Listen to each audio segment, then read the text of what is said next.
আইয়ুহাল্লাযীনা আমানু, হে ঈমানদাররা, কুতিবা আলাইকুমুস সিয়াম, তোমাদের জন্য আমি রমজান মাসের রোজাকে ফরজ করে দিলাম।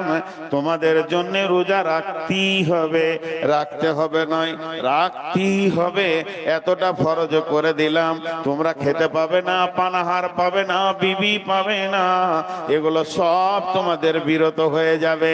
তবে তোমরা যদি এ কথা মনে মনে ভাবো আমাদের উপর একটা জুলুম করা ইবাদত দেওয়া হয়েছে, এত গরমেও এক গ্লাস পানি পাবো না, বলে না না তুমি পাবে না। আল্লাহ বলছেন কোনদিন তোমাকে খেতে দিব না। তাহলে কি আমাদেরকে শেষ উম্মতকে কষ্ট দেওয়া হচ্ছে? আল্লাহ বলছেন না, কামা কুতিবা আলাল্লাযীনা মিন ক্বাবলিকুম, যেমন তোমাদের পূর্বপুরুষের উপরে এই রোজাটা ফরজ ছিল।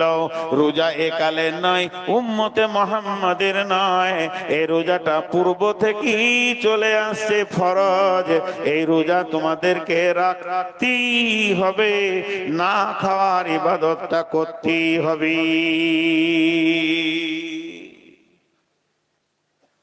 কিছুগুলা কথা এখানে বলবো, আপনাদের কোন নতুন মনে হবে যে কোন কথা রে। আল্লাহকে জিজ্ঞেস করছি, ধরেন বান্দা, আমরা গোলাম, মাবুদকে জিজ্ঞেস করবো না, তা কাকে জিজ্ঞেস করবো? মূর্তির কাছে যাব? মূর্তির মুখে তো লাত মেরে রেখেছি। আমাদের মাবুদ একজন, ওকেই জিজ্ঞেস করছি, আল্লাহ না খাইয়ে আপনি কি আনন্দ পান? নামাজ, হজ, যাকাত, কালেমা আর রোজা, পাঁচটা। একটু ধ্যান দেন। আমি কালেমা পড়লাম, আশহাদু আল্লা ইলাহা ইল্লাল্লাহু ওয়া আশহাদু আন্না মুহাম্মাদান আবদুহু ওয়া রাসূলুহু। আমি লোকের কাছে প্রমাণ দিয়ে দিলাম যে আমি আমার জবান দিয়ে স্বীকার করছি আমার আল্লাহ এক, তার কোনো শরীক নাই, আর নবী মুহাম্মদ সাল্লাল্লাহু আলাইহি সাল্লাম তার প্রেরিত রাসূল এবং গোলাম। কালেমা পড়লাম মানে স্বীকারোক্তি দিলাম, বুঝা গেল, জবানবন্দি হলো। নামাজ পড়ছি, আল্লাহু আকবার, বোঝা যাচ্ছে গোলাম তার রবের কাছে গোলামিত্বটা বহিঃপ্রকাশ করছে। দাঁড়িয়ে আছি, রুকু করছি, সাজদা করছি, বোঝা যাচ্ছে। হজ, বিশ্ব সম্মেলনের আল্লাহ ডাক দিয়েছে, আমি হাজির হয়েছি, লাব্বাইক আল্লাহুম্মা লাব্বাইক, লাব্বাইক লা শারীকা লাকা লাব্বাইক, ইন্নাল হামদা ওয়া নি'মাতা লাকা ওয়াল মুলকা লা শারীকা লাক।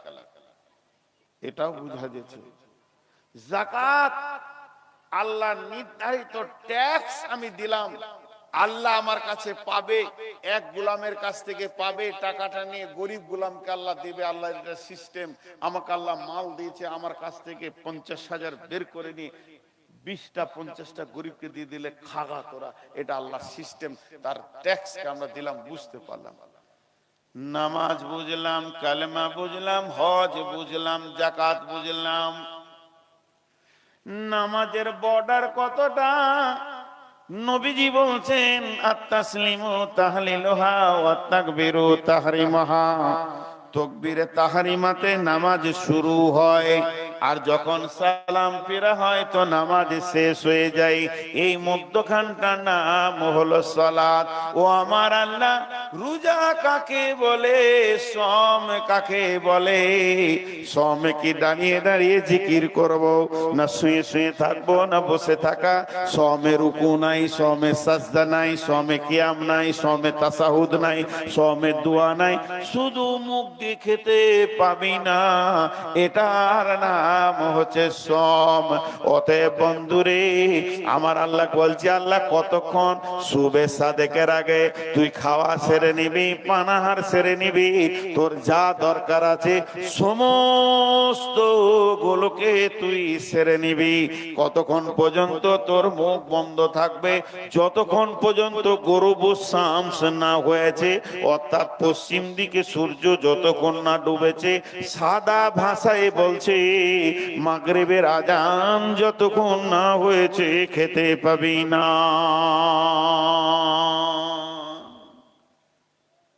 কেমন ইবাদত, কেমন লাগছে? খেতে পাবি না, তা আল্লাহর লাভটা কি হলো? জি, এই কথাটা 2 মিনিট একটু সাইডে রাখেন। একটা মারেফাতের তথ্য বলবো। এটা কোরআন লয়, এটা হাদিস লয়, এটা তাফসীর লয়। সব কথা ক্লিয়ার করে দিচ্ছি আগে, কালকে ফোনে বলবেন যে হাদিসটা কত নম্বর আছে দেখান না। এটা ফকিরি লাইনের কথা। ফকিরি লাইন বুঝেন তো, ওই যে যারা মাজার পার্টি আছে ওদের লাইনের কথা বলছি। এখানে আবার কিছু মজার জিনিস ঢুকে আছে, এই জন্য বলছি।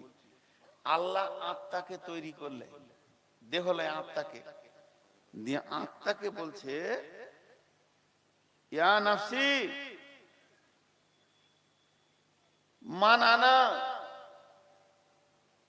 হে আত্মা, হে আমার আত্মা, আমার গোলাম, আমি কে? তো আত্মা এত বদমাস, ও আল্লাহকে জবাব দিচ্ছে আনতা আনতা আনা আনা, তুই তুই আমি আমি। এটা মারেফতের তথ্যে বলছে। তো আল্লাহ বলছে এ ওকে জাহান্নামে দে। তো যে জাহান্নামে দিয়ে 1 বছর পর তুলছে, আবার ওইটা শুধাইছে, হে আত্মা তুই বল আমি কে? তো বলছে আনা আনা আত্মা আনতা আনতা, তুই তুই আমি আমি।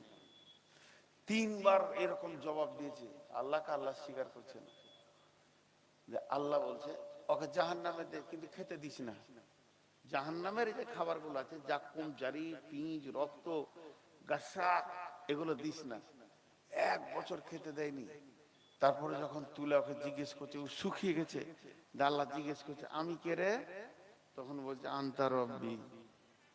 না খাওয়ার পর আত্মা বলছে তুই আমার আল্লাহ। এবার ওর বুঝে এসেছে মারেফাতের তত্ত্ব। ফকিরিবিদরা বলছে যত না খেয়ে আত্মাকে কষ্ট দিবে, তত আত্মা আল্লাহকে চিনবে।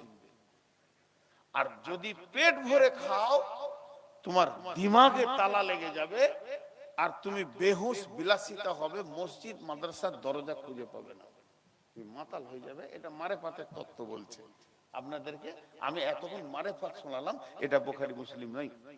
তো আত্মাকে একমাত্র কন্ট্রোল করা যায় না খাওয়ার ভেতরে। কিন্তু রমজান মাসে আল্লাহ আমাদেরকে খেতে দেবেন না, খেতে দেবেন না, ইবাদত করে বানিয়েছেন। কিন্তু একটা কথা বলেন, আমাদের যে খরচা হয় 12 মাসে, রমজান মাসে বেশি না কম? বেশি। তার মানে ধোঁকায় পড়ে রমজানে বেশি খায়। কেন? ফজরের সময় একদম আপার লেভেল, এত ডাম্পারের মতো লোড করেছে, ভাত খেয়েছে, ভাতের পরে আবার সুজি, তারপরে চা, খেতে খেতে এমন চোঁয়া ঢেকুর উঠছে। ফজরে নামাজটা পরে শুলু, উঠবে বেলা 11টায়, তখনও লোড কমে নাই। আসরে যখন নামাজ হয়ে গেল, তখনও পেটের চাপ দিয়েছে না, ওভারলোড করেছে। আর এই যে 2 ঘন্টা একটু ভোগ লেগেছে আসর থেকে মাগরিব, মাগরিবের পর যখনই গোডাউনের তালা খুলে গেছে, তো মেশিনের মতো চলছে, এত চলছে খা খা খা। এদের মেশিন চলতে চলতে ওভারলোড চলছে, খরচা বেশি চলছে। হালাকে রমজান মাসে খরচা কম করো, রমজান মাসে সব দিক থেকে রোজাকে তুমি পালন করো।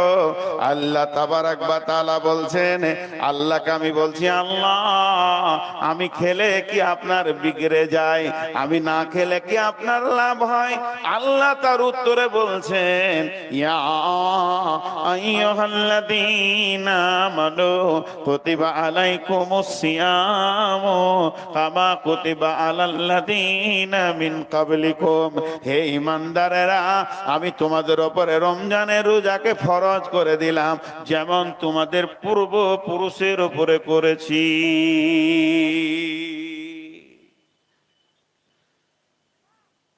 লাভ কি হবে? লাভ আমার লয়, লাভ তোর। লাভ আমার লয়, লাভ তোর। ইট ভাটা দেখেছেন? ইটের ভাটা, ধ্যান দিয়ে শুনে নেই উদাহরণটা। মিস্ত্রি কোদাল নিয়ে চলে গেছে, ট্রাক্টরে মাটি লোড করা আছে। এই উদাহরণে গোটা আয়াতটা বুঝে চলে আসবে। মেরেছে কোপ কোদালে করে, তো মাটি বলছে আমাকে কোপাইলি কেন ভাই? আমাকে তো লাগছে। কোপ মারলে তো আমাকে লাগছে, তুই যে কোপাচ্ছিস কেন? তোর কোপ দেওয়ার উদ্দেশ্য কি? তো মিস্ত্রি জবাবে মাটিকে বলছে, চুপ করে থাক, দাম তোরই বাড়বে, দাম তোরই বাড়বে। তারপরে খানিক বালু দিয়ে 2-4 বালতি পানি দিয়ে এবার লাত মারতে শুরু করেছে। হাজি, লাত মারলে দাম বাড়ে না কমে?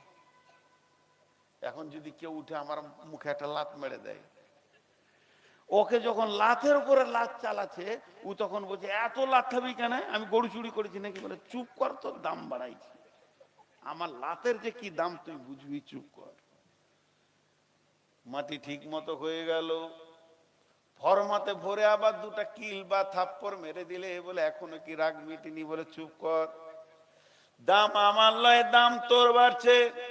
সুন্দর করে রোদে দিয়েছে, প্রখর রোদ যখন পড়েছে, পিপাসা ইটের ভিতরটা ফেটে গেছে। ইট বলছে, মিস্ত্রি ভাই, ভরা দুপুরে কঠিন রোদে আমি রয়েছি, সামান্য পানি কি পাবো না?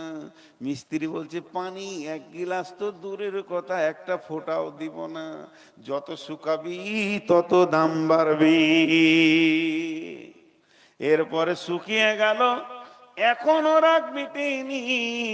মিস্ত্রি ইটগুলোকে নিয়ে ভাটিতে চড়াচ্ছে, পাশে কালো কয়লা চলে এসেছে।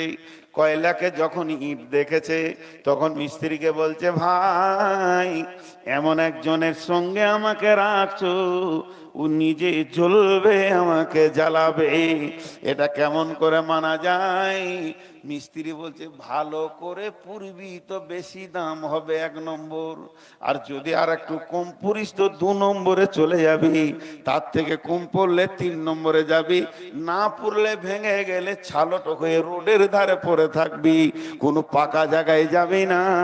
সবরের সঙ্গে আগুনটাকে বরদাস্ত করেলে যখন ওকে পোড়ানো হলো, মাল 1 নম্বর বেরিয়ে এসেছে, সুন্দর পড়েছে, প্রিকেট বের হয়ে এসেছে, মিস্ত্রি এসেছে, ইঞ্জিনিয়ার সঙ্গে এসেছে, বলছে এটাই মসজিদের কাজে লাগবে, এইটা মাদ্রাসার কাজে লাগবে, এইটা স্টেশন হবে, কলেজ হবে, এই ইটটা এত দামি, এছাড়া অন্য ইট লাগানো যাবে না। ইট তখন বলছে, প্রথম আমি বুঝিনি, কোপ খেয়েছি, লাত খেয়ে, আগুনে পুড়ে আজকে আমি হয়েছি মসজিদের দেওয়াল। আমি সারা জীবন তেলাওয়াত শুনছি, অতএব কঠিন জায়গা দিয়ে পেরিয়েছে, বিরাট সম্মানের জায়গা পেয়েছি। আল্লাহ বলছে, বান্দারে, তোকে আমি খেতে দিই না, তোকে আমি পান করতে দিই না, যেটা তোর মহারানা দিয়া মেয়ে, যাকে তুই হালাল করে এনেছিস, ওই মেয়েটার গায়ে হাত দিতে দিই না। তার মানে তোকে আমি প্রেম আগুনে জ্বালিয়ে রেখেছি। ধৈর্য ধরে নে, যেদিন তোর রোজা শেষ হবে, তোর নাম কি হবে? লাআল্লাকুম তাত্তাকুন, তোকে আমি মুত্তাকি বানাচ্ছি,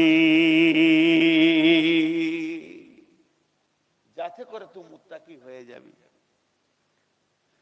রোজা এমন একটা ফরমা, যে ঢুকবে সেই মুত্তাকি। এর জন্য আগে মুত্তাকির কথা 8 ঘন্টা বলে নিলাম। মুত্তাকিরা হাসতে হাসতে জান্নাতে যাবে, মুত্তাকিরা ফার্স্ট ক্লাস জান্নাতে যাবে, মুত্তাকিরা গুনাহ থেকে বেঁচে যাবে, মুত্তাকিরা তো বড় সফলতা পাবে, এটা আল্লাহ কোরআনে বলেছেন। মুত্তাকিদের উপরে কেউ সফলতা পাবে না। আর আল্লাহ চাইছে, আমার বাপ যেমন চেয়েছিল যে আমার ছেলেটা মৌলবি হোক, কমসে কম ইমামতি নামাজটা তো পড়াতে পারবে, এটা চেয়েছিল, আমার বাপের মেহনত আমি হয়েছি, তেমনি ওই রকম আল্লাহ চাইছে আমাদেরকে যে আমার গোলামগুলো মুত্তাকি হয়ে যাক। তার মানে যত জন রোজা রাখবে তত জন মুত্তাকি। আল্লাহ নিজে বলছেন, লাআল্লাকুম তাত্তাকুন।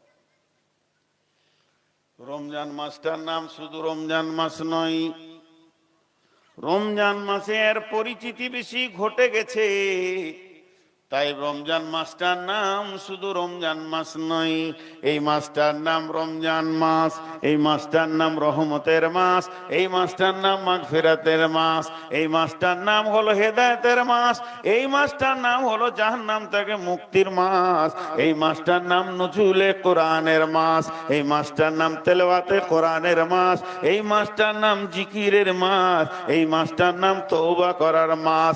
রমজান মাসটা হলো জিহাদের মাস, এই মাসে প্রথম বদরের যুদ্ধ হয়েছে 17 রমজান, প্রথম কোরআন নাজিল হয়েছে 21 রমজান। অতএব বন্ধুরে, রমজানের ভিতরে অনেক অনেক ফজিলত ঢুকে আছে।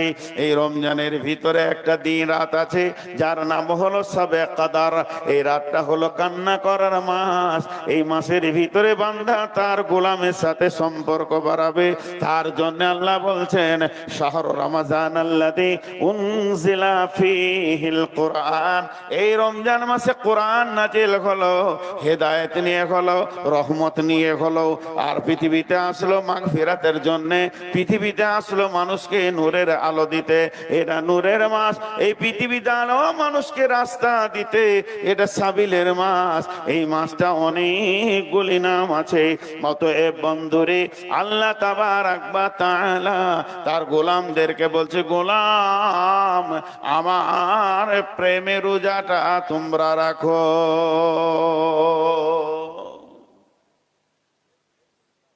জি, আমরা সবাই রোজা রাখবো ইনশাআল্লাহ। রোজা তো অনেক ফজিলত আছে। হাজি, এই যেমন এখানে 5টা ধরেন প্রাইজ আছে, একটা একটা করে ছেলেকে ডাক্তার প্রাইজ গুলো নিয়ে যাও। একজনকে বলে এটা তোমার প্রাইজ, এটা তোমার প্রাইজ, আর কাউকে বলছে এটা তোমার প্রাইজ। এইভাবে প্রাইজ দিতে রয়েছে। আল্লাহ তাবারাক ওয়া তাআলা বলছেন, يقول الله عز وجل كل عمل ابن آدم له إلا الصيام فهو لي وأنا أجزي به إنما يترك طعامه وشرابه। হাদিসে কুরসির মধ্যে আল্লাহ তাবারাক ওয়া তাআলা বলছেন, সারা পৃথিবীর ইবনে আদম যত আমল করে নিজের জন্য করে, আমাকে রাজি করার জন্য করে, কিন্তু শুধুমাত্র সিয়াম, ইল্লা সিয়াম, রোজা একটা এমন ইবাদত যতজন রোজা রাখে আমার জন্যই রাখে। তারা যে খাওয়া ছেড়েছে সেটা আমার জন্যে, তারা পান করা ছেড়েছে আমার জন্যে, দিনে বিবিকে ব্যবহার করে না সেটা আমার জন্যে। এই যে আমার জন্যে তারা ছেড়েছে, এর প্রাইজ কিয়ামতের মাঠে কি হবে? আজজিবি, এর কিয়ামতের মাঠে আল্লাহ তাবারাক ওয়া তাআলা সশরীরে রোজাদারদের কাছে এসে বলবে, ও রোজাদার, হাসরবাসীরে, তোমরা যারা রোজাদার আছো, তোমাদের প্রাইজ তোমাদের সামনে দাঁড়িয়ে আছে, তোমরা তোমাদের প্রাইজকে গ্রহণ করে নাও। ওদের প্রাইজ হচ্ছে স্বয়ং আল্লাহ।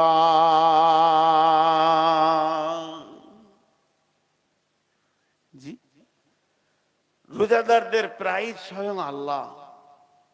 আমরা রোজাটাকে খুব অবহেলায় রেখেছি। ভাই, যে কদিন আসেন 1-2 করে উঠছেন, উঠতে লাগলে